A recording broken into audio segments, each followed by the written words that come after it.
Welcome to the Old Time Radio Westerns. I'm your host, Andrew Rhynes, and I'm excited to bring you another episode absolutely free. This is one of over 80 episodes released monthly for your enjoyment. Now, let's get into this episode.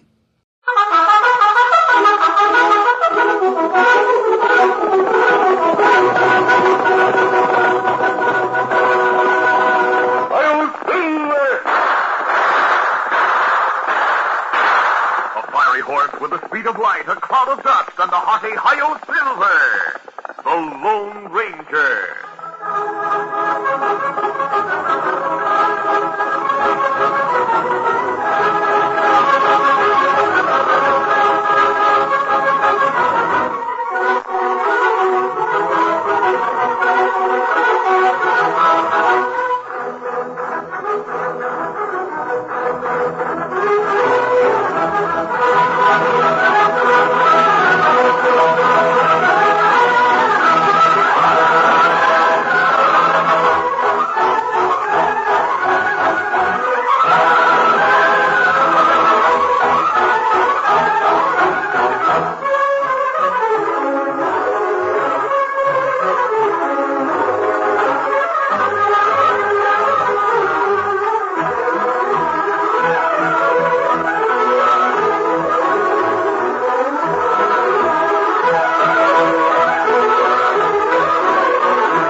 Faithful Indian companion Tonto, the daring and resourceful masked rider of the plains, led the fight for law and order in the early western United States. Nowhere in the pages of history can one find a greater champion of justice. Return with us now to those thrilling days of yesteryear. From out of the past come the thundering hoofbeats of the great horse Silver. The Lone Ranger rides again. Come on, Silver. Let's go, big fellow. Hi-Yo Silver! Hooray!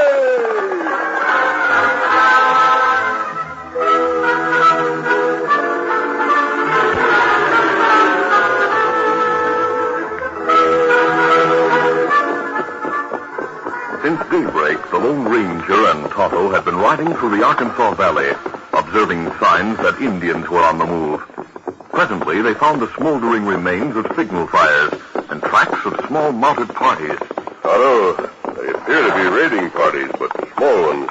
That's not good.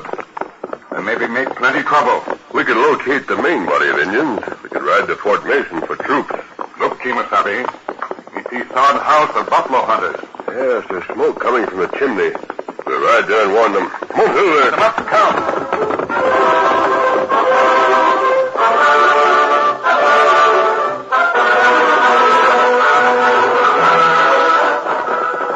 As they approached the sod-covered dugout, a young woman stood in the doorway watching.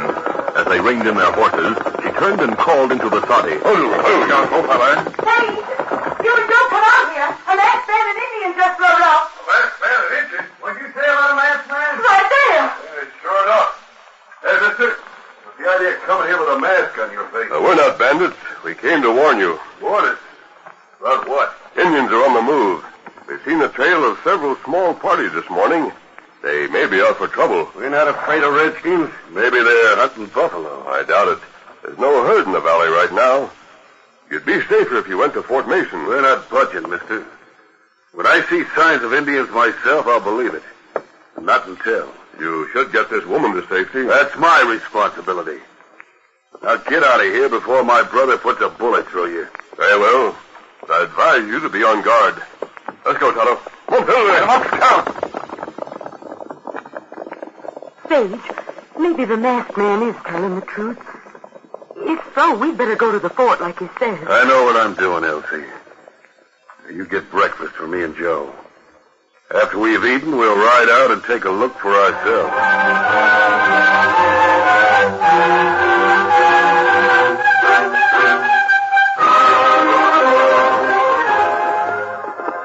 The Lone Ranger and Tonto permitted their horses to slow to a walk soon after leaving the sod house. Tonto registered his annoyance. Feller in sod house. Stubborn fool. His name is Sage Gannett.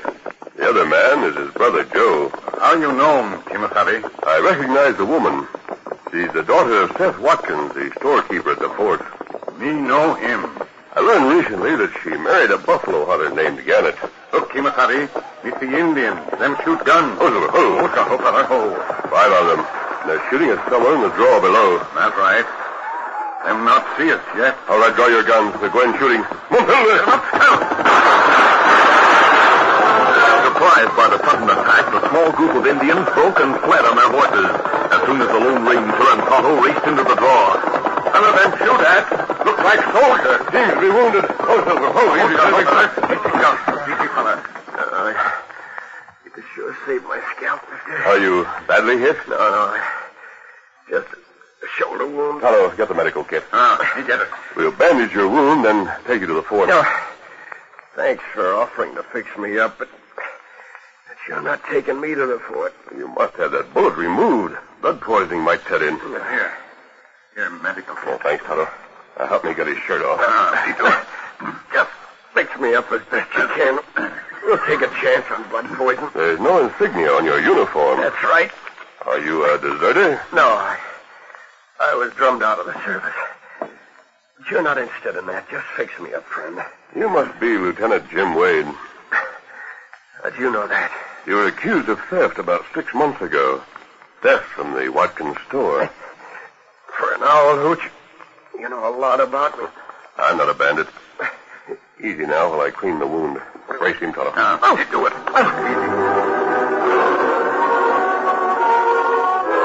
For the next few minutes, the Lone Ranger cleansed and bound the wounded shoulder of Jim Wade. When he had finished, he said, You were drummed out of the service 6 months ago.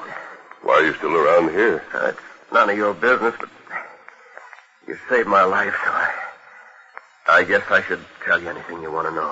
That's up to you, Jim. I didn't steal that money. But I think I know who did. Who? Sage Gannett. Buffalo hunter. Gannett and I were courting Elsie Watkins, the store owner's daughter. Then money disappeared one night, and I took Elsie to a dance. I was blamed for it. Yes, I know. But you haven't answered my question. Why are you still around here? Yeah, I'm getting to that. Oh? The money was in a small iron box. If Gannett took it, he hid it. Because he married Elsie and took her to live in a dugout not far from me. Yes, I know. Gannett wouldn't want Elsie to know he took the money. So I've been watching him. For months now, I've trailed him everywhere he's gone. One of these days, he'll go after that iron box. And when he does, I'll have him where I want him. Catch him, fellow. He's fainting. We got him. All right. Easy. Get his horse. We'll take him to the fort.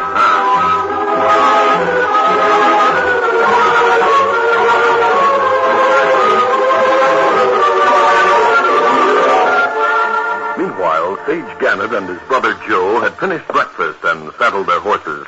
As they prepared to mount, Joe said, Sage, don't you think one of us should stay with Elsie in case Indians come prowling around? I couldn't say anything while she was around, Joe. I didn't want her to know what I'm up to.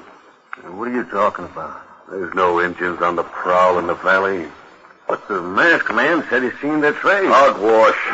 I'm on to him. Joe, that masked man was the Lone Ranger. What? Surprised, huh? By golly, he called that Injun Tonto. I should have known then who he was. I knew him the minute I saw that mask and the big white stallion.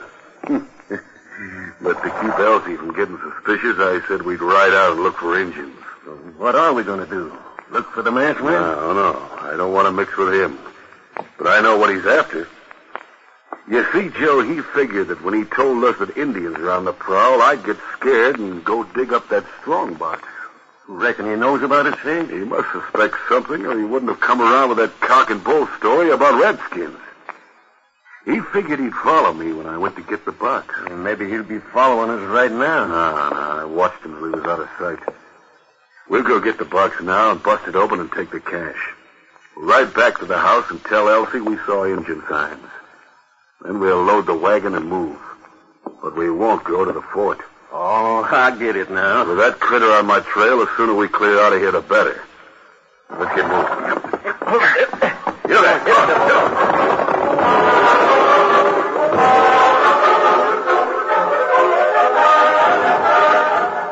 The armed sentry on guard in front of Colonel Nelson's headquarters at Fort Mason could hardly believe his eyes when he saw the Lone Ranger and Tonto, with Lieutenant Jim Wade supported between them, riding boldly toward him. Holy smokes, a masked man and an Indian with Jim Wade. Hold on, fella. Get your hands up, mister. You too, Injun? I must see Colonel Nelson at once. This man has been wounded, and he's losing blood rapidly. What's going on here? We have a wounded man here, Colonel. We brought him here for medical care. Jim Wade. But who are you? This may identify me. Here, sir. A bullet. A silver bullet. I see. Yes, I'm sorry I didn't recognize you. But what happened to this man? He was wounded by Indians. Tonto and I drove them off. He needs immediate care, Colonel. Of course. Simply see that this man is taken to the hospital at once. Yes, sir. Me help you. Over the guard, post number 1. Mister, you say this is the work of Indians? Yes, Colonel. They're out to make trouble. Then I want more information about this. Will you come inside? I certainly, sir. Silver, easy. The Lone Ranger told Colonel Nelson how he and Tonto had found Indian signs, how they had fought off the Indians attacking Jim Wade, and also the story that Wade had told them. When he had finished, Colonel Nelson said, I had no idea Jim Wade was still in the vicinity. In view of what he told you, his story rings true. Yes, it does. I intend to investigate it thoroughly. Later, not now. Why not now? Because of what you say about the Indians. My scouts are at Fort McPherson. I need your services. Very well, Colonel. If you can locate the main body of Indians, I have enough troopers here to stage a surprise attack. But it would be foolish to divide my men and send them looking for raiders. That's probably what the Indians hope you will do. Yes, of course. Then they'd attack the fort. Tonto and I shall be glad to scout the main body. I'm sure it must be close at hand. Pardon me. Yes, of course. Come in. Kimasabi, Come in, Tonto. we take Jim Wade to hospital. Doctors say he'll be all right soon. I'm glad to hear that, Tonto. Indeed I am. So am I. Well, Colonel, Tonto and I'll get on our way now. You're doing me a great favor. We'll bring word the moment we find the Indians. Adios. Adios, sir.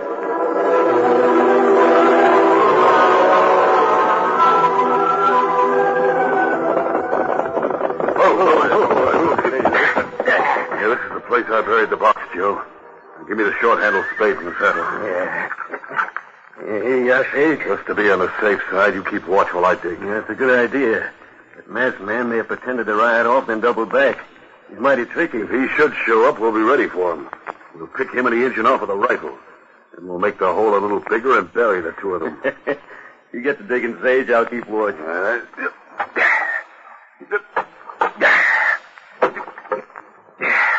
Yeah, here it is, Joe. Just where I buried it. Want me to help you? No, it's not heavy. Wait, Sage.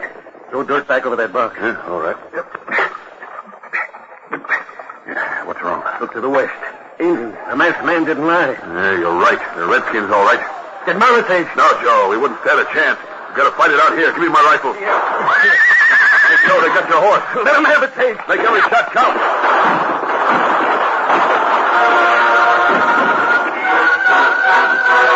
After leaving Fort Mason, the Lone Ranger and Tonto followed the ridges overlooking the valley of the Arkansas for several miles. They had just emerged from a stretch of timber when the masked man pointed to the ground. Look, Tonto. Here are tracks of horses coming out of the timber. Me see 'em. Tracks made by Indian ponies. No shoes on 'em. It's a fairly large body of Indians, a dozen or more. That's right. We'll trail them. The tracks may lead us to the main body. Come on, through there.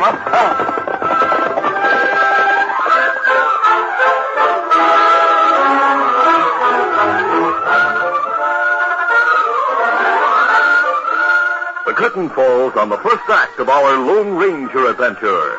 Before the next exciting scenes, please permit us to pause for just a few moments.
Now to continue. The Lone Ranger and Tonto had gone but a short distance when they came upon the bodies of Sage Gannett and his brother Joe. Their two dead horses lay nearby. The Indians were hiding in the timber. This was a surprise attack. And Indians in hurry. Then let's stop or scalp. Look here, Tonto. These men seem to have been digging in the ground when they were attacked. Look around that loose dirt. See what you can find while I examine the bodies.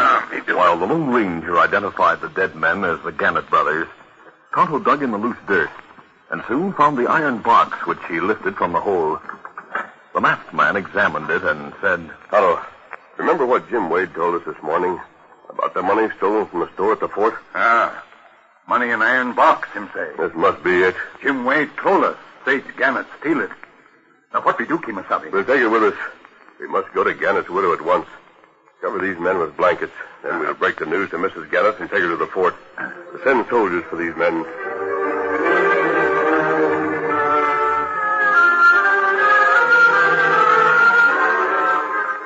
Elsie Gannett stood in the doorway of the sod house with a buffalo gun in her hands. She leveled it at the Lone Ranger and Tonto as they drew rein and dismounted. You get back on your horses and clear out of here. Mrs. Gannett, we have brought bad news. Your husband and his brother have been killed by Indians. I don't believe you. Tonto and I found their bodies about 4 miles from here. Now you must go with us to the fort. The Indians are out to kill every white person they find. No. I won't go with you. It's a trick of some kind. Get out of here or I'll use this buffalo gun. Hand me the box, Tonto. You get it from Saddlebag. Here, box. Where did you get that box? Your husband had just dug it up from underneath an elm tree when he was killed by the Indians. I know you're lying. I see you recognize the box. Of course I do. It was stolen from my father's store at the fort. Jim Wade told me this morning that he believes Sage Gannett had stolen it. Jim Wade? What do you know about him? I'll explain everything. Then perhaps you'll... The Lone Ranger told how he and Tonto would save Jim Wade from being killed and what Wade had told them about his suspicion of the buffalo hunter. When he had finished, Elsie Gannett lowered the muzzle of the buffalo gun and broke into tears. I'll believe you. I'll do as you say. I'll go with you. I hope you'd understand. I'll get my belongings together. It won't take long. Tonto, there's a horse in the corral. Saddle it while I help Mrs. Gannett gather her things. Me do it. Me take Silver and Scout and give them water. Them plenty thirsty. Come, Silver. Come, Scout. Come, fellow. Hurry, Mrs. Gannett. We must leave here as soon as possible.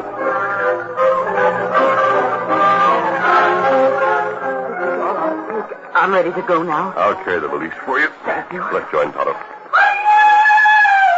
Indians! Wait, keep out of the doorway. The Lone Ranger pushed Elsie Gannett to the side. Then he, too, ducked back from the door and drew his guns. He shouted to Tonto, "Tonto! Tonto!" There was no reply from Tonto, but the other Indians were coming closer. Their bullets thudded into the sides of the doorway and through the opening into the room. The masked man realized he must make a decision that meant life or death, not only to himself, but to the frightened woman behind him. He had heard no call from Tonto. That meant one of two things. Either Tonto had escaped, or he had been killed. To determine which was the case meant death the moment he emerged through the open door. Quick death for himself, perhaps, but a lingering death by torture for Elsie Gannett. A new onslaught by the Indian sealed the decision. The Lone Ranger holstered one of his guns, reached quickly for the heavy door, and slammed it shut. He dropped the heavy bar into place, then turned to face Elsie Gannett in the darkness of the dugout. I'll light a candle so we can see. Here's one on the table. There. Now, how much ammunition have you for that buffalo gun? There it is on the shelf. Only one box. That's all. Sage had planned to go to the fort tomorrow for more. That won't last long, I'm afraid. What's that? They're trying to pound down the door with heavy timber. Let me have the buffalo gun. There's a firing slit in the door. You can shoot through that. Yes, I noticed it. Hurry. They'll knock the door down. I can stop that. The Lone Ranger walked to the door and carefully slid back the cover over the firing slit. He pulled the muzzle of the heavy buffalo gun through and fired. That will stop them temporarily. They'll try it again. Time after time, the Indians tried to pound down the door of the windowless sod house with a battering ram. And each time, the heavy buffalo gun took its toll and drove the Redskins back. Minutes turned into hours, and around midnight, the Lone Ranger heard stealthy footsteps on the sod roof. They're on the roof. Look. They're breaking through with a pick. I'll use my 6 guns. Stand back. Oh, hurry. They'll break through.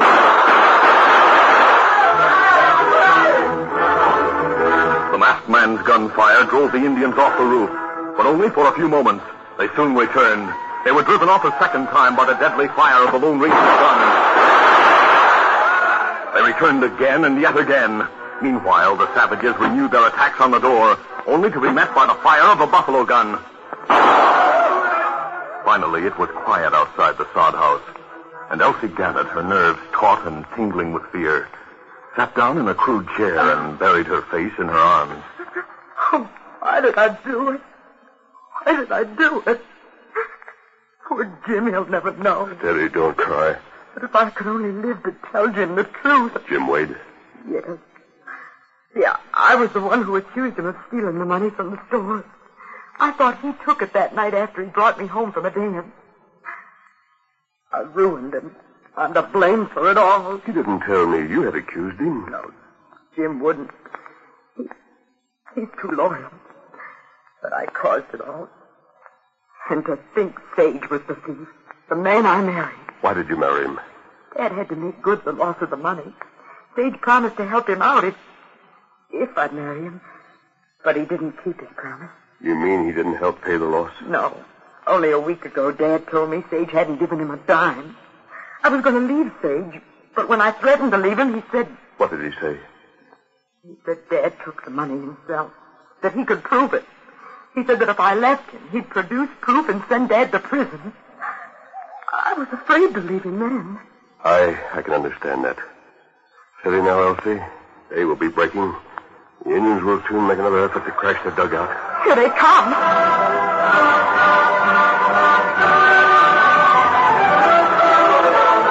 Once again, the Indians charged the heavy door of the dugout, and the buffalo gun roared a deadly requiem. As they withdrew to safety, the Lone Ranger tossed the weapon to a corner. It's useless now. Useless? The ammunition is gone. I fired the last round. But you have your sidearms. Yes. One for you and one for myself. Take this one. But you can handle it better than I. There's only one shell left in the chamber. One? I'm killed when they break down the door. Don't be taken alive. You understand? Yes. I understand. I won't be taken.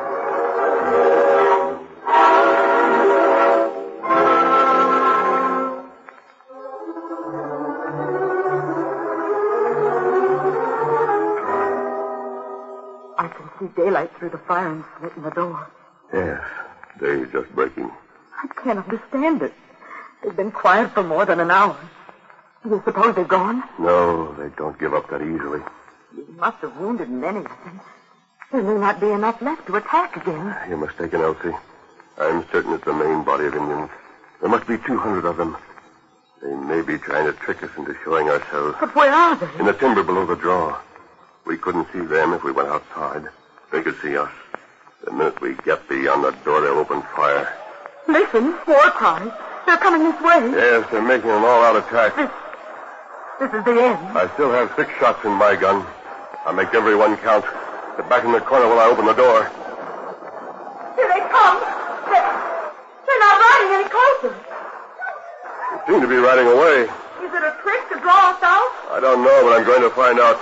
Stay where you are while I open the door so I can see better. The Lone Ranger lifted the heavy bar and opened the door cautiously, with a 6-gun gripped in his right hand. The Indians were coming like an army, riding hard and waving weapons as they shouted wild cries. I'll let them get closer before I fire. The masked man waited and watched the savage charging horde. And then a new sound came above the war cries and the thunder of hoofs. At first, the Lone Ranger thought the bugle was a figment of imagination. Then he heard it nearer. And at the same moment saw horsemen approaching from another direction. These newcomers were no painted savages. They were men in uniform, hard-riding troopers who opened fire with carbines. Look over there, Elsie. The army. Troopers from Fort Mason. The Indians are turning. They're turning to the side. They're running away. Did you see those men riding with the leading troopers? One's an Indian. Otto, he's alive. Are your friend? He must have gone for the troopers. That other man. The one with the bandaged shoulders. It's Jim Wade.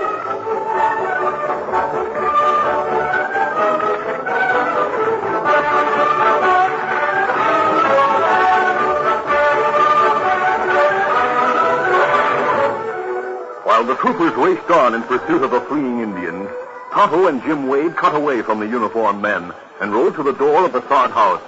The Lone Ranger and Elsie stepped out to meet them. Oh, Jim. Elsie, you're safe. That's all that counts now. Tonto told me about the money. But, Jim, can you ever forgive me? Oh, I never lost faith, Elsie. I knew that someday I'd prove my innocence. Thanks to the masked man I have. Jim, I see you have your insignia back. Yes. And next week it'll be captain's bars you'll see on my shoulder. When Tonto came into the fort and told what had happened, Colonel Nelson restored me to rank. And next week I get a captaincy. Here's silver, Kimakami. Good. We'll never be able to repay you and Tonto for all you've done. Enjoy your happiness, Elsie. Jim, you'd better wait here until the troopers return. Oh, you'll wait with me, won't you? No, our work here is done. Tonto and I must be going. I want to replenish my supply of cartridges. Come, Tonto. Easy, steady, big fella. Bye. Goodbye and thank you. Good luck and adios. Jim, I'd give anything to know who that masked man is. I can only tell you what Colonel Nelson told me. He's the Lone Ranger.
This is a feature of the Lone Ranger Incorporated, created by George W. Trendle, produced by Trendle Campbell Enterprises, directed by Charles D. Livingston, and edited by Fran Stryker.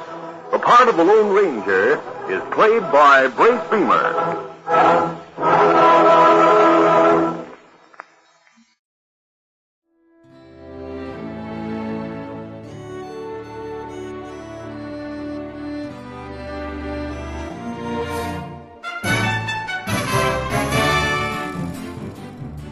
This has been a presentation of OTRWesterns.com, and we hope you enjoyed. Please take some time to like and rate this episode within your favorite podcast application. Follow us on Facebook by going to OTRWesterns.com/Facebook, and subscribe to our YouTube channel by going to OTRWesterns.com/YouTube. Become one of our ranch hands and unlock some exclusive content. We want to thank the following ranch hand, Steve, who joined us recently. You too can join by going to OTRWesterns.com/donate. Send us an email, podcast@OTRWesterns.com, and you can call and leave us a voicemail, 707-986-8739. This episode is copyright under the attribution, non-commercial, share-alike copyright.